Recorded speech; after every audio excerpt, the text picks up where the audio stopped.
Assalamualaikum warahmatullahi taala wabarakatuh. Bersua kembali kita di arena tazkirah STDB. Alhamdulillah, syukur kita kepada Allah Taala kerana kita masih diberi kelapangan masa dan juga kesihatan untuk kita berada di rumah Allah Taala dan sama-sama kita meningkatkan amal ibadah kita di bulan Ramadan. Bulan Ramadan adalah bulan yang dikenali dengan pelbagai nama. Ada dikatakan syahrul istifadah, iaitu bulan yang banyak sekali faedahnya. Disebut juga syahrul siam, syahrul sabri, bulan kesabaran, syahrul najah, bulan kejayaan. Sebab di bulan Ramadan juga kita nampak, kita lihat dalam sejarah peperangan dahulu, peperangan Badar, Islam telah menang melawan kafir Quraisy ketika itu, walaupun berada di bulan Ramadan, bulan puasa yang amat panas. Jadi tajuk yang akan dibincangkan pada kali ini berkaitan dengan di mana solat, di mana puasanya kalau kita tidak melakukan solat. Sebab ada orang suka puasa tapi tak solat. Kan pelik tu. Ada orang yang suka solat tapi tak suka puasa. Dalam kes yang akan dibincangkan pada kali ini berkaitan dengan di mana pahala puasanya anda kata kita tidak melaksanakan solat. Seperti mana kita tahu, tuan-tuan muslimat, solat telah difardukan oleh Allah Subhanahu Wa Taala ke atas kita semua, iaitu daripada peristiwa Mi'raj Nabi sallallahu alaihi wasallam, di mana baginda telah dijemput oleh Allah Taala dan Allah telah membahagikan sendiri watikah puasa kepada Nabi Muhammad sallallahu alaihi wasallam dan menjemput baginda untuk berjumpa dengan Nabi sallallahu alaihi wasallam di Lauh Mahfuz. Alhamdulillah, syukur kita kepada Allah Taala kerana sehingga sekarang ini kita dapat melaksanakan ibadah puasa dan pada masa yang sama kita dapat mengerjakan ibadah solat. Solat adalah salah satu yang termasuk dalam rukun Islam. Begitu juga ibadah-ibadah lain, puasa, zakat, haji bagi yang mampu. Tapi kita cukup sedih bila ada di kalangan kita yang puasa, bila datang bulan Ramadan, ramai yang sanggup melakukan ibadah puasa, sanggup mengeluarkan duit untuk mengadakan majlis iftar ataupun menjemput akan tolan berbuka puasa di rumah, ataupun membantu golongan fakir miskin, pusat-pusat tahfiz dan sebagainya. Tapi sedihnya ialah bila kita mengetahui ada di kalangan mereka yang meninggalkan puasa, sedangkan kita tahu bahawa hukum meninggalkan puasa, hukum meninggalkan solat adalah suatu perkara yang ditegah dalam Islam. Sebab dalam bab hukum meninggalkan puasa, seperti mana yang disebut dalam kitab fiqh manhaji ini, hukum tarikus salah. Saya nak sebut di sini kaitan solat dengan puasa, di mana pahala puasanya, di mana apabila kita tidak melaksanakan perkara yang asas yang utama juga, iaitu meninggalkan, tidak mengerjakan solat. Hukum meninggalkan solat ada dua situasi. Saya ambil petikan daripada kitab fiqh manhaji yang menyatakan di sini, fa amma man taraka jahidan liwujubiha, sesiapa yang meninggalkan ibadah solat dan keadaan jahidan liwujubiha, mengingkari tentang kewajipan solat, atau mustahzi'an biha, atau mempersenda atau memperlekehkan ibadat solat, fa innahu yakfuru bizalik wa yahtaddu 'an Islam, maka hukum di sini menyebutkan bahawa ia telah kufur dan murtad ataupun keluar daripada Islam. Fa yajibu 'alal hakim an ya'murahu bitaubah, maka wajib pemerintah untuk menyuruhnya untuk melakukan taubat. Fa in taba wa aqama shalah fazal, anda kata dia bertaubat dan menunaikan solat, menerima solat itu sebagai kewajipan untuk dirinya, maka dia dikategorikan sebagai orang yang menerima ataupun tidak mengingkari solat. Maka dan seandainya dalam kitab ini menyebut bahawa kalau kita meninggalkan solat dengan keadaan kita mengingkari solat, maka cukup berat hukuman. Di sini disebut wala yajuz wasluhu wala takwinu, tidak dibolehkan mandi dan tidak boleh mengkafankan, dan juga tadi dia solatkan ke atasnya. Kama la yajuz dafnu, seperti mana tidak juga dibolehkan untuknya dikafankan, ditanam di fi maqabiril muslimin, di perkuburan Islam. Masya-Allah tuan-tuan. Beratnya ibadat solat. Sebab solat adalah kefarduan, fardu ain. Fardu ain bermaksud apa? Fardu ni kewajipan, ain ni individu. Dia bukan solat ni orang lain boleh buat untuk kita. Lainlah solat jenazah, kita dah mati, orang solat untuk kita. Tapi untuk solat lima waktu disebut sebagai fardu ain, iaitu fardu ain. Ain ni individu. Dia bukan fardu kifayah. Fardu kifayah ni satu kumpulan mengerjakan ibadah tersebut, maka sekumpulan lain tidak berdosa, seperti solat jenazah. Tetapi dalam kes yang kedua, anda kata ada di kalangan ada kalangan jemaah yang meninggalkan solat, tapi dia tidak mengingkari, cuma malas saja, tetapi dia masih yakin bahawa solat itu wajib ke atas dirinya, maka diminta untuk bertaubat dan meninggalkan kesalahan dia tadi. Sebab orang macam ni dia tidak dikategorikan sebagai murtad, cuma dia malas saja. Jadi bila saya nak kaitkan dengan puasa di sini, di mana puasa yang kita lakukan daripada waktu pagi, menahan diri kita daripada waktu pagi sampai waktu petang, dan amalan-amalan yang kita lakukan sepanjang bulan Ramadan, kita bersedekah, berzakat, melakukan ibadah solat tarawih berjemaah ataupun bersendirian, maka selagi kita tidak meninggalkan solat, maka tidak ada ataupun pahala yang kita lakukan tidak pergi ke mana. Sebab as-salatu imanuddin, sembahyang itu tiang agama. Ibarat sebuah rumah yang tidak ada tiang. Macam mana rumah? Kalau masjid kita nampak ada banyak tiang. Sebenarnya sebuah masjid yang cantik, ada dindingnya, ada lantainya, ada bumbungnya dan sebagainya, disebabkan ada tiang.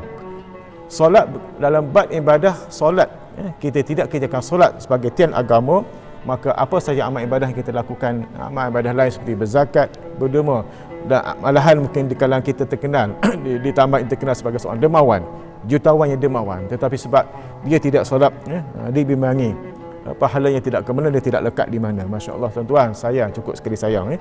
Sebab puasa ni ramai di kalangan kita yang sentiasa berdoa mengharapkan dapat berada di bulan Ramadan, tapi ada di kalangan kita sahabat-sahabat handai kita mungkin tahun ini kita dapat lihat di sebelah kita mungkin ada yang sentiasa bertadarus bersama, iftar bersama, solat tarawih bersama, solat berjemaah bersama. Tetapi Masya Allah tuan-tuan, pada tahun ini kita tidak berjumpa dengan kawan kita. Mungkin kita pun tak tahu, saya pun tak tahu, tuan-tuan pun tak tahu bilakah ajal datang. Tetapi kematian itu tetap akan datang. Apabila datangnya kematian itu, maka tidak lagi boleh ditangguh atau dipelewatkan. Sebab itu adalah hukum azali yang telah ditetapkan Allah Subhanahu Wa Taala bagi setiap mukmin dan mukminat. Tuan-tuan dan puan-puan yang dirahmati Allah sekalian, puasa seperti mana saya sebutkan tadi, hanya akan mendapat kebaikan di sisi Allah Ta'ala, dan puasa wajib kita lakukan juga akan diterima oleh Allah Ta'ala dan akan dikategorikan sebagai seorang Allah yang melaksanakan ibadah dengan baik kepada Allah Ta'ala selama mana kita melaksanakan ibadah solat. Solat adalah satu kefarduan, tidak ada pengecualian. Itulah kita tengok dalam bab solat, kenapa ada rukhsahnya. Sebab bab solat tidak ada kompromi dalam agama. Maka itulah ada rukhsah yang dibenarkan. Tak mampu solat berdiri, ada kaedah duduk. Tak mampu duduk, ada kaedah baring. Hatta sampai satu tahap solat yang kita tidak dapat mampu melakukan secara fizikal, maka boleh dilakukan menggunakan isyarat semata sahaja. Allah SWT mengetahui apa yang berlaku pada diri kita. Tetapi usaha yang kita lakukan itu insya-Allah, walaupun ada keadaan yang agak masyaqqah, yang agak susah untuk kita melaksanakan, tapi kita ada usaha untuk mengerjakan ibadah solat. InsyaAllah ibadat solat kita diterima juga oleh Allah Ta'ala. Dan bila kita berpuasa dan keadaan situasi begitu, malahan itulah puasa yang baik untuk dirinya, dan mudah-mudahan dia akan mendapat tempat yang baik di sisi Allah Subhanahu Wa Ta'ala. Kerana sesiapa yang meninggalkan solat dengan sengaja tanpa sebab, kita bimbangkan kalau ikut hukum dia bincangkan tadi ada kategori. Kalau kita ingkar, dibimbang kita dianggap sebagai terkeluar daripada agama. Tetapi kalau kita tidak ingkar, cuma malas saja untuk menjalankan solat, pada masa sama kita masih menyatakan solat itu wajib, mudah-mudahan dan kita bertaubat, mudah-mudahan kita akan menjadi seorang manusia kembali kepada Allah Subhanahu Wa Taala dalam keadaan yang putih bersih. Sebab puasa ni dia mengajar kita untuk membersihkan jiwa kita dan juga hati kita daripada melaksanakan perkara-perkara yang tidak baik. Mudah-mudahan dengan datangnya Ramadan pada kali ini, sesiapa yang tidak menjaga waktunya dengan baik, solat sebelum bulan Ramadan, tetapi bila datang Ramadan keinsafan telah datang, dia akan menjadi seorang hamba Allah yang betul-betul taat, yang betul-betul konsisten untuk melaksanakan ibadat solat dengan baik.